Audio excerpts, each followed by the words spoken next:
నిన్నటి నుంచి మనం బడ్జెట్ సమావేశాలు ప్రారంభించుకున్నాము. కూటమి ప్రభుత్వం వచ్చిన తర్వాత, ఎన్డీఏ ప్రభుత్వం వచ్చిన తర్వాత మొట్టమొదటిసారిగా పూర్తి కాలానికి బడ్జెట్ పెట్టుకుంటున్నాం. అదే సమయంలో నిన్నే గవర్నర్స్ అడ్రస్, రాష్ట్రంలో జరిగే విధానాలన్నీ, ప్రభుత్వ విధానాలన్నీ చెప్పడం కోసం ఆయన స్పీచ్లో చాలా స్పష్టంగా కవర్ చేశారు. ఎన్ని ఇబ్బందులున్నా 8 నెలల్లో ఈ ప్రభుత్వం ఏ విధంగా పనిచేసిన విషయాలు కూడా వారు చెప్పారు. పాలసీలు కానీ, తీసుకున్న నిర్ణయాలు కానీ, అభివృద్ధి కార్యక్రమాలన్నీ చెప్పారు. అదే సమయంలో దశ మళ్ళీ ఒకసారి చూస్తే, ఇప్పుడే మా మిత్రుడు పవన్ కళ్యాణ్ గారు చెప్పారు, తెలుగుదేశం, జనసేన, బీజేపీ ఈ 3 పార్టీలు కూడా కలవడం మా స్వార్థ ప్రయోజనాల కోసం కాదు, దగాబడ్డ ఈ రాష్ట్రాన్ని పునర్నిర్మాణం చేయాలనే ఏకైక లక్ష్యంతో ఆ రోజు కొంతమంది విమర్శించారు. ఆ రోజు కూడా మేము ఒకటే ఆలోచించాం. ఈరోజు రాష్ట్రంలో చాలా ఇబ్బందులు ఉన్నాయి, నిర్వీర్యం అయిపోయింది ఆర్థిక వ్యవస్థ, ఇప్పుడు కోలుకునే పరిస్థితులు కూడా లేవు. అలాంటప్పుడు డబల్ ఇంజన్ సర్కారు ఉంటే తప్ప ఈ రాష్ట్రాన్ని పునర్నిర్మాణం చేయలేమని ఏకైక లక్ష్యంతో కలిశాం. ఆ రోజు ఈ రోజుటికి ఒకే మాట మీద ముందుకు పోతున్నాం. నేను మనస్ఫూర్తిగా పవన్ కళ్యాణ్ గారిని ఈ సభ ద్వారా మరొకసారి అభినందిస్తున్నాను, ధన్యవాదాలు తెలియజేస్తున్నాను. ఇంకొక పక్కన దిశ, ఈరోజు మీరు చూస్తే ప్రజల్లో యాస్పిరేషన్స్ ఉన్నాయి. 5 సంవత్సరాలు పూర్తిగా నిర్వీర్యమైపోయిన ఆర్థిక వ్యవస్థ, ఇంకొక పక్క అన్ని డిపార్ట్మెంట్లు కూడా మీరు చూస్తే, ఒక మాటలో చెప్పాలని నేను 4వసారి ముఖ్యమంత్రి, 3 సార్లు నాకు ఎప్పుడు ఇంత ఇబ్బంది రాలేదు. అప్పుడు కూడా కొన్ని ఇబ్బందులున్నా ఈసారి మాత్రం ఎప్పుడూ లేనటువంటి ఇబ్బందుల్ని ఎదుర్కొనే పరిస్థితి వచ్చాం. ఈరోజు ఈ సభ ద్వారా కేంద్ర ప్రభుత్వాన్ని కూడా మనస్ఫూర్తిగా అభినందిస్తున్నాను, నరేంద్ర మోడీ గారిని.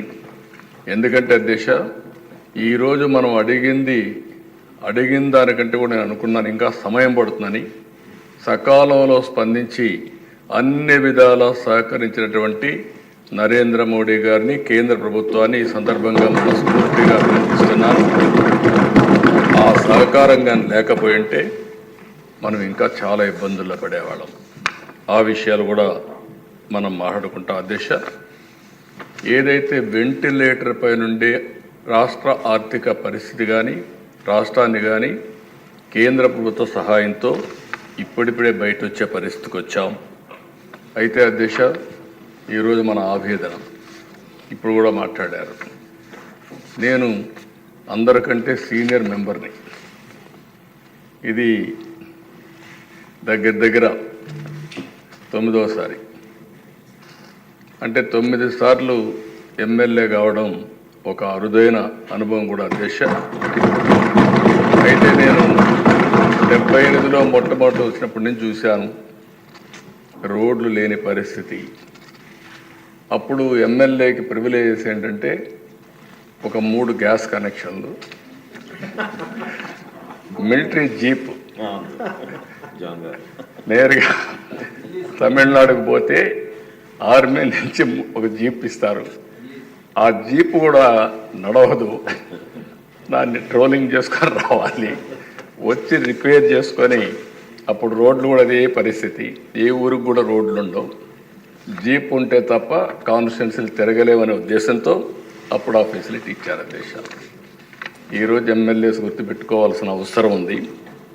ఈరోజు మనం చూస్తే అధ్యక్ష, ఆ రోజు కరెంటు లేని పరిస్థితి నుంచి ఈరోజు మన ఇండ్లపైనే కరెంటు తయారు చేసుకునే పరిస్థితికి వచ్చాం. అదే మాదిరిగా అధ్యక్ష, ఆ రోజు ఫోన్లు కూడా నేను చెప్పాను ఇంత మునుపు, ఫోను కూడా ఆన్ ప్రియారిటీ ఇచ్చేవాళ్ళు.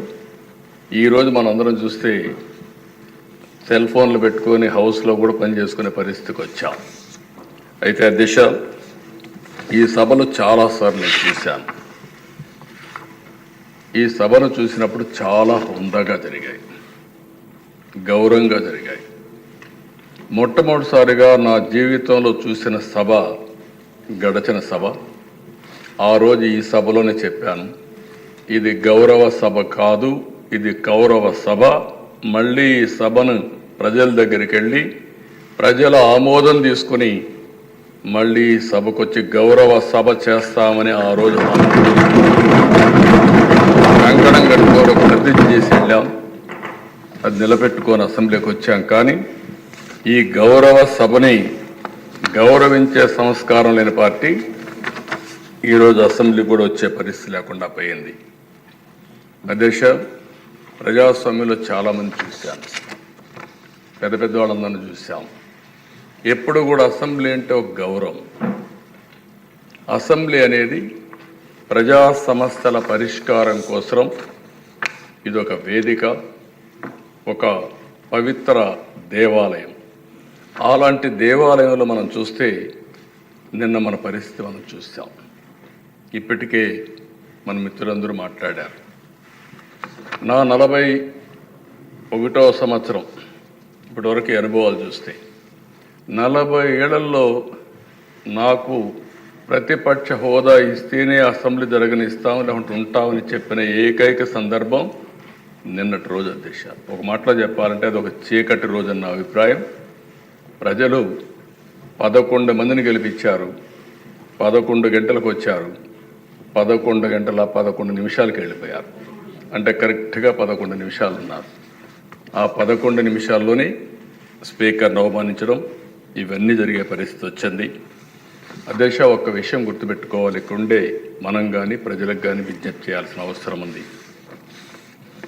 వివిధ రాజకీయ పార్టీలు ఉంటాయి, హామీలు ఇస్తాం. హామీలు ఇచ్చిన తర్వాత ప్రజలు ఎన్నుకుంటారు, ప్రజలు ఎన్నుకుంటే లోపలికి వస్తాం. ఈరోజు ఏ నాయకుడైనా సరే ముఖ్యమంత్రిగా ఉండి కూడా ఓడిపోయిన సందర్భాలు. నిన్న మీరు చూస్తే ఢిల్లీలో కేజ్రీవాల్ ఆయన ఎమ్మెల్యే గెలవలేదు. ఎమ్మెల్యే గెలవకుండా నాకు ప్రతిపక్ష హోదా ఇవ్వాల్సిందే అని డిమాండ్ చేస్తే, లేకుంటే నేను అసెంబ్లీకి వస్తానంటే ప్రజాస్వామ్యం ఏ విధంగా ఒప్పుకుంటుంది దిశ? దేశంలో ఎక్కడా జరగలేదు ఇలాంటి విషయాలు. నేను 96లో ముఖ్యమంత్రిగా ఉన్నాను, 95లో ముఖ్యమంత్రిగా ఉన్నాం. 94లో కాంగ్రెస్ పార్టీకి మెజార్టీ రాలేదు. సమైక్య ఆంధ్రప్రదేశ్లో 26 సీట్లు మీరు ఉన్నారు అధ్యక్ష. అప్పుడు 26 సీట్లు గెలిచారు, ప్రతిపక్ష హోదా ఇవ్వలేదు. లీడర్గా ఉన్నాడు వాళ్ళ పార్టీకి. ఇలాంటి సాంప్రదాయాలు మర్చిపోయి ప్రతిపక్ష హోదా ఇవ్వాలని డిమాండ్ చేయడం ఏ విధంగా సబబో ప్రజలు ఆలోచించాల్సిన అవసరం ఉంది అధ్యక్ష. ప్రతిపక్ష హోదా మీరు నేను ఇచ్చేది కాదు, ఇది ప్రజలు ఇచ్చేది. అది గుర్తుపెట్టుకోవాల్సిన అవసరం ఉందని చెప్పి కూడా నేను మీకు తెలియజేస్తున్నాను.